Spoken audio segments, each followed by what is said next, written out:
Good morning, and welcome everyone to the 2018 Boston Pops Fireworks Spectacular. I'm Mark Volpe. I'm the Managing Director of the Boston Symphony, and I know it's small consolation. I just drove in from our summer home at Tanglewood in Western Mass, and it's even hotter there.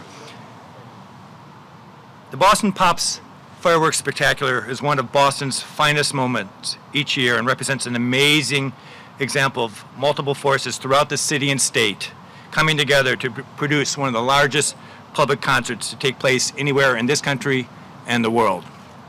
Please join me in welcoming Governor Charlie Baker, Mayor Marty Walsh, Secretary of Public Safety and Security Daniel Bennett, and our own Boston Pops conductor Keith Lockhart. I'd also like to extend a warm welcome to Matthew Witkos from Eaton Vance, the 2018 Boston Pops Fireworks Spectacular's presenting sponsor, as well as Al Mayers from Bloomberg Television and Radio, the event's media sponsor and major sponsor.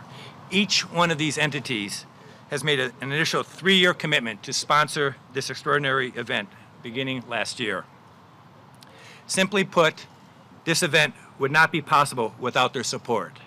So we owe them much gratitude for helping us make Boston's iconic Independence Day concert and fireworks show the very, very best it can be. It's also exceedingly gratifying to know that in addition to being one of the largest and most exciting Independence Day events in the country, the Boston Pops Fireworks Spectacular concerts on July 3rd and 4th also give back to the city and state by generating an estimated $23.1 million in economic activity for the city of Boston and an additional $15 million for the Commonwealth of Massachusetts. These numbers come from an economics professor, the head of the economics department at Williams College, who was studying the impact of the Boston Symphony and Boston Pops on Boston and Massachusetts. So we're very, very fortunate to be part of a singular annual celebration, absolutely unique to the city of Boston and its appreciative citizens. It speaks volumes about the importance of this event to have the top representatives of the state and city with us here today to say a few words. So now it's my great, great pleasure to introduce Chris Rogomez, who is the director of the Boston Pops and Concert Operations, who will introduce the following prominent speakers. Chris? Thank you, Mark. As you can tell from my accent, I'm not a native Bostonian. I was born in Washington, D.C., but when the Senators left town the second time, my allegiance came to the Red Sox, and I've been very fortunate to work for the Boston Symphony and Boston Pops for all these years. This is an amazing event. It's actually the first time I've been here because I'm usually at Tanglewood doing some concerts out there. But the people behind me, the men and women of public safety, the men and women that put the event together are to be applauded for everything they do and keeping us safe and to enjoy the premier event. I think we can say this is the premier event in the country to celebrate our nation's birth. I'd like to introduce the Governor of the Commonwealth of Massachusetts, Charlie Baker. Well, good morning, and let me just start by thanking Eaton Vance and the other sponsors, as well as the folks from the Commonwealth and from the City of Boston who oversee, organize, and make this event happen. I think it's worth pointing out that this is the 78th anniversary of the third version of the Hatch Shell, which was originally put in place in 1940. And it just finished a fairly significant renovation where all of the outside panels, all 943 of them, were replaced as part of a $2.5 million makeover for the Hatch Shell. And this will be its debut, this 4th of July celebration. And I think in many ways, the one thing I would suggest that we all do is remember that this is, in fact, honoring all those who came before us, and many of whom paid the ultimate price to preserve and protect our liberty. And that's something that we should never forget on this 4th of July weekend. We obviously are thrilled to continue to be part of this amazing celebration here in the Hatch Shell and consider it to be truly one of the best public-private partnerships that we in the city and so many of our corporate sponsors are part of every single year. And it's going to be a very hot night, and we hope everybody comes prepared to recognize and understand that. And with that, I'd like to turn it over to the Mayor of Boston, Marty Walsh. Thank you, Gov. And I This is a great event in the sense of state and city and different cities collaborating together to move forward to make sure we have a great, safe event here. So I want to thank the governor and his team, Secretary Bennett, for their great work. I also want to thank Lockhart and the sponsors as well, Eaton Vance and Bloomberg, for broadcasting and sponsoring this great event. And I'd like to thank, also joined with us today is Commissioner Bill Evans from the Boston Police Department, Chief Willie Gross from the Boston Police Department, Commissioner Joe Finn from the Boston Fire Department, along with Chief Hooley from Boston EMS, who worked very closely with the Colonel and the Secretary to make sure that we have a great event. Boston's excited for the 2018 Boston Pop Fireworks Spectacular. It's one of the best holiday traditions that we have here in Boston and in Massachusetts. There's no better place to celebrate the independence than the place where it all began. This year, as we say every year, and I know Keith will talk about that, is one of the best that we're going to have, a great lineup of performers, and we're going to have an incredible, impressive firework display. A lot of work goes into this, and I want to thank everyone who made this possible, including the Boston Pops. I want to thank the Massachusetts Department of Conservation and Recreation, all of the state and local and federal safety officials for making sure that this is a great experience and a safe night for everyone. And we've been working very closely with the state and our state and federal partners on public safety. They're going to talk more about the plans here, but I want to remind everyone that the 4th of July is a family event. Be smart. If you see something, say something. There'll be increased police presence here and throughout the city of Boston. So for the folks in Boston, all of the resources will not be here. They'll be all throughout the city of Boston. So we will have a full display of support in our neighborhoods as well. There'll be some road closures, so we're encouraging people to take public transportation, walk, or take your bike when possible. If you're looking for information, go to bostonpops4thjuly.org for more information. Some items are not allowed here at this event, like alcohol in large containers and grills. So we ask you to go and find out what you can bring, what you shouldn't bring. Safety is the most important thing for all of us. I know that myself and the governor, that's what we get concerned about, making sure that people are safe. So whether you're watching the fireworks on the Esplanade or attending Harbor Fest or having a cookout in your neighborhood, we're asking you to be safe and to make sure that you're safe in those places. It's going to be very hot Wednesday. It's going to be hot all week. We're asking people to stay hydrated. Keep an eye on any elderly neighbors that you might have. If you see any homeless individual in need of help, we're asking you to call 911 so we can address that situation. We're asking people, leave the fireworks to professionals. This is not really associated with today's event, but last night we had a lot of calls in our neighborhoods of fireworks going off. We're asking you to leave it to the professionals because they're dangerous and somebody could be hurt. We're asking you to be careful and not to be lighting off fireworks. Be respectful of the people that live on the streets that you live around. It's illegal to set off fireworks in our neighborhood, and we're going to have our police department out there in force looking for people lighting off fireworks. And the last thing we want to do is be locking people up for lighting fireworks off, but they're illegal. If you drink, we're asking you to be safe, never drink and drive, and this is an incredible tradition. It's a time when our city really shines, and I want to thank everyone and wish everyone a happy 4th. And now with that, I'd like to bring up Secretary Bennett.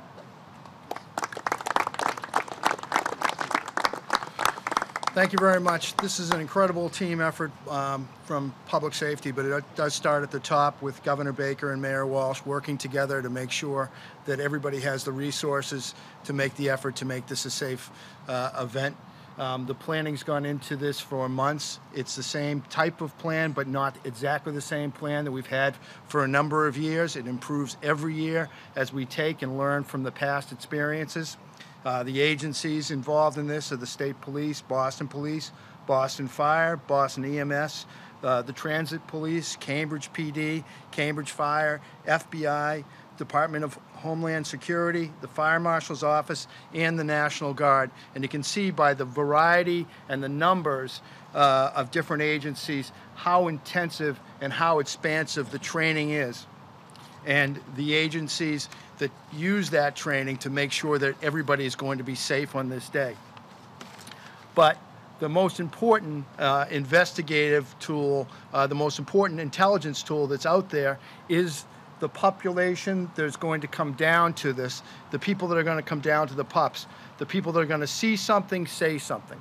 That's the best investigative tool that we have because those are the people that are going to be everywhere. If you see something, say something, go to a police officer, go to a trooper, give them the information, and they'll do the right thing with that information.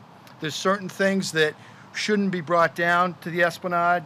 No coolers on wheels, no backpacks, no weapons, no drones, no glass containers, no pre-mixed beverages. All liquids must be in a sealed, clear plastic container, not to exceed 2 liters. No grilling, no propane tanks, no alcohol, no bicycles allowed through the checkpoints. Getting down here with your bicycle is one thing, as the mayor said, but once you get to the checkpoint, you're not going to be allowed through with your bicycle. And there's no marijuana, because there's no marijuana in any public park in the Commonwealth of Massachusetts. There are no credible threats out there at this time from any terrorist act or any other act that could create violence in the Boston area in its entirety. Thank you very much, and now Keith Lockhart.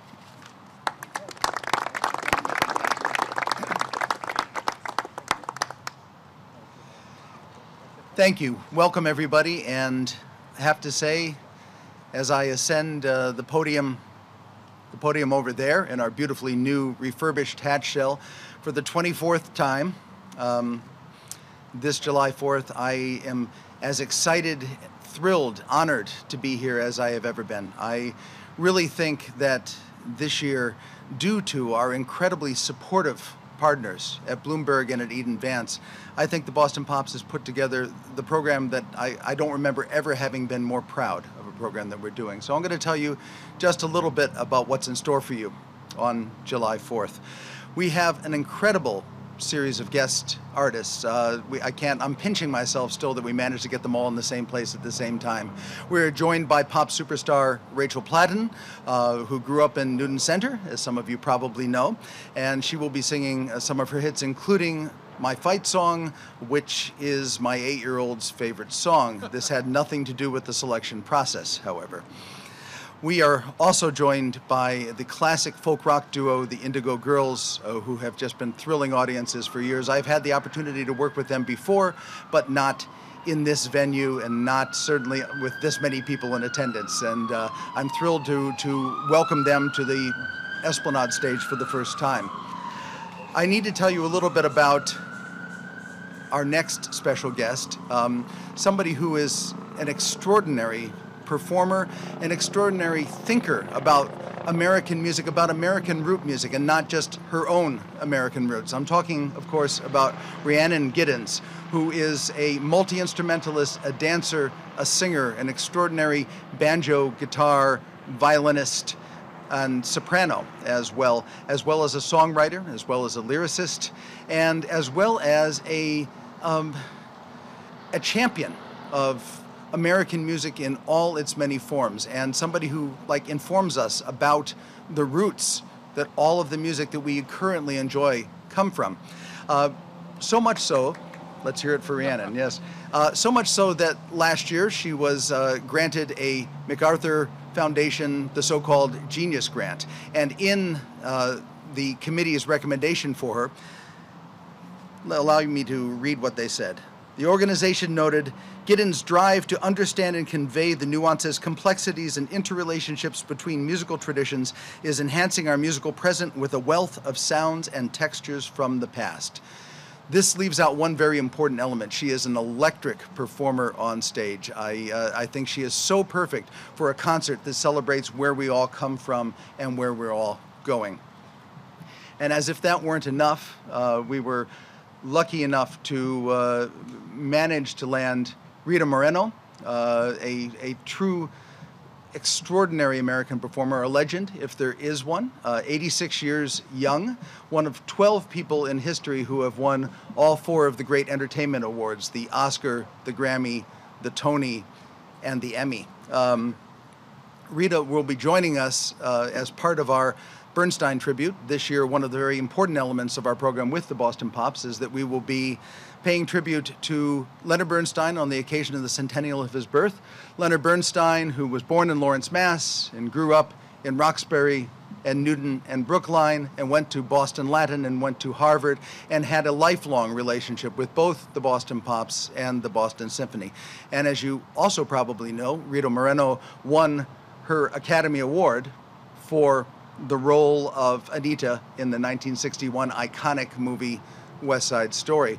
She will be reprising that role on this stage for the first time in many years. She will be singing America with us, as well as Somewhere, and as well as being joined by the Boston Pops for playing some of Bernstein's most beloved material. She will also join us for a very special moment. In this concert, we try to celebrate the elements that bring us together, the elements that make us Americans. And one of the things I think we can all agree on is the important role, the elemental, essential role that immigration has played in forming this country. All of us, everybody I'm looking at pretty much, is the offspring of people who came to this country seeking a better life and seeking to connect with the ideal that the world holds out for America. We will be doing excerpts from Peter Boyer's fantastic work, Ellis Island, The Dream of America, and Rita will be joining us to read the words of two immigrants of long ago, their hopes, their dreams upon sailing into New York Harbor, and the words of Emma Lazarus, which are inscribed on the base of the Statue of Liberty. You know, it's occurred to me after 23 years of doing this that I'm in a very fun position. We get to get all the applause of all those hundreds of thousands of people. We're the people the cameras focus on for the millions of people beyond that. But it's important that we say thank you to so many people behind the scenes who make an incredible public event like this work. All of our state, federal, and city organizations working in concert together to assure smooth running, the incredible number of staff members who it requires to put on a concert of this sort, and of course our wonderful sponsors, our presenting sponsor Eden Vance, and our media sponsor Bloomberg. Very exciting to know that we will have national carriage on Bloomberg, both on the Bloomberg channel as well as streamed live on Bloomberg.com, that we will have a wonderful opportunity for local broadcast to everyone around here via WHDH, and that we will also stream live on Boston Pops 4th of July.com and on Boston.com. So we can't wait to get started. It's only 48 hours away and ticking. Happy 4th of July to all of you. Stay hydrated.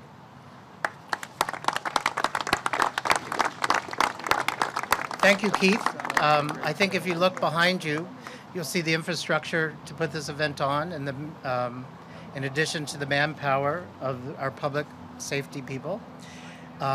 We're very fortunate. But first, I want to say the two people maybe most responsible for building this event to what it has become are Arthur Fiedler and David Mugar.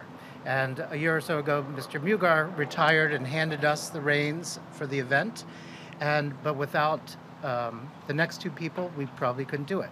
So our sponsor for the event is Eden Vance. And I'd like to introduce Matthew Whitcoast, President of Eden Vance Distributions. Good morning, everyone. I'm impressed that very few of you have started melting yet. It's so hot. First of all, let me just say thank you to those in public safety. You look around and you can already see the presence building here in Boston. And I think that that's so important as you think about coming down here on the 4th of July. We have quite an event planned. Eden Vance is delighted to return as the presenting sponsor of the Boston Pops. This is our second year. We'll be promoting this for the next 2 years. We are happy that in the year of calendar of Boston civic life, the Boston Pops Fireworks Spectacular stands out of one of the most signature events, continuing a tradition that began in 1920. I'm on the leadership team of Eden Vance, a company that traces its roots back here in Boston to 1924. I can't think of a better way to honor America and to contribute to our community than stepping forward again this year to ensure that this glorious Boston tradition continues to advance in the years ahead. I'd like to thank everyone in terms of their contribution to this event, including Eden Vance employees, which have a large presence over the next 2 days to make sure that we're contributing to a community that we care so much about. So with that, thank you and have a great 4th of July.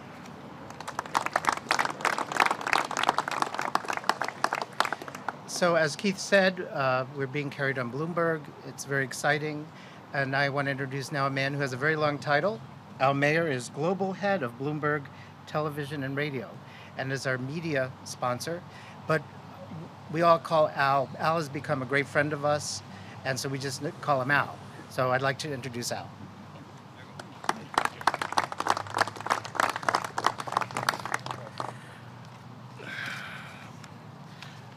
Bloomberg is honored to begin our second year as the media presenter and a sponsor for this iconic event.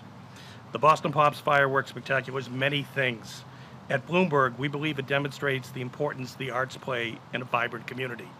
Mark Volpe and the BSO, Eaton Vance under the leadership of Tom Faust, and Mike Bloomberg have committed time, money, and resources to making this concert a major focal point.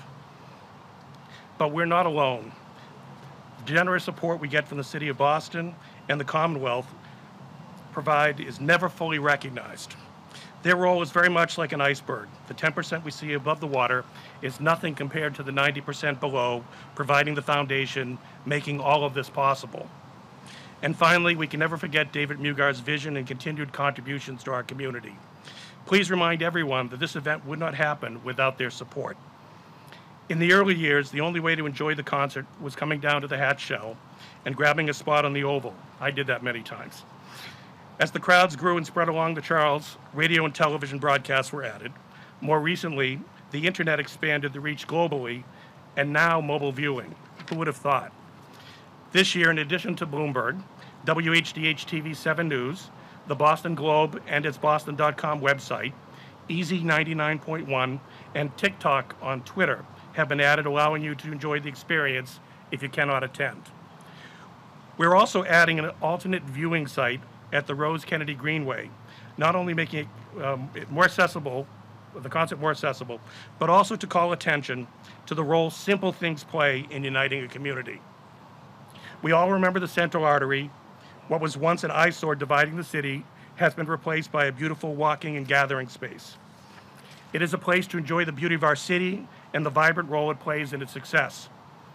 We reached out to other cultural institutions, the Museum of Science, the Museum of Fine Arts, the Institute of Contemporary Art, the Boston Children's Museum, and the Greater Boston Food Bank. They generously lent their resources to support and promote Boston's celebration of the 4th. These requests were simple to each institution, and it was a quick yes with the response. The success can be measured by the posts on social media and the big banner hanging on the Museum of Science right now. They were honored to help. Now, there's more to a city than businesses, buildings, and streets. Our cultural community not only help define who we are, but unite us. The power that comes from working as one community will produce great things. Keith Lockhart and the Boston Pops will once again provide a beautiful evening of music and entertainment. We must not let the power, the pride, and the fun end at 11 p.m. on July 4th. Let this concert define why Boston is truly the hub of the universe, a shining example of how a great city embraces the arts and philanthropy. We encourage other institutions to join us, making the biggest and best celebration of America's birthday in the place where it all began, Boston. Thank you.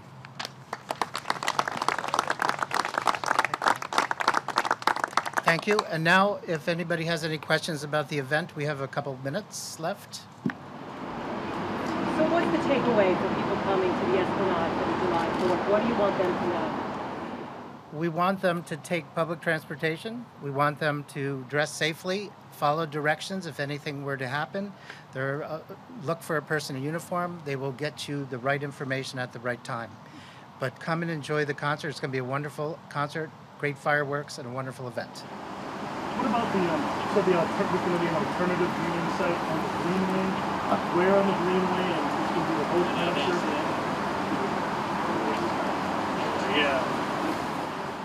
Next to where the beer garden is, there'll be about seating for 50 veterans as well as their families, and plenty of extra space to bring towels and watch. There'll be a giant video screen. One of our anchors, Janet Wu, will be down there interacting. It'll play a prominent role throughout the broadcast. Surface and Commercial Street. And it's actually very close to the Eaton Vance headquarters. Anything else? I think now we're going to try to have pictures. to memorialize the event. So we will gather around.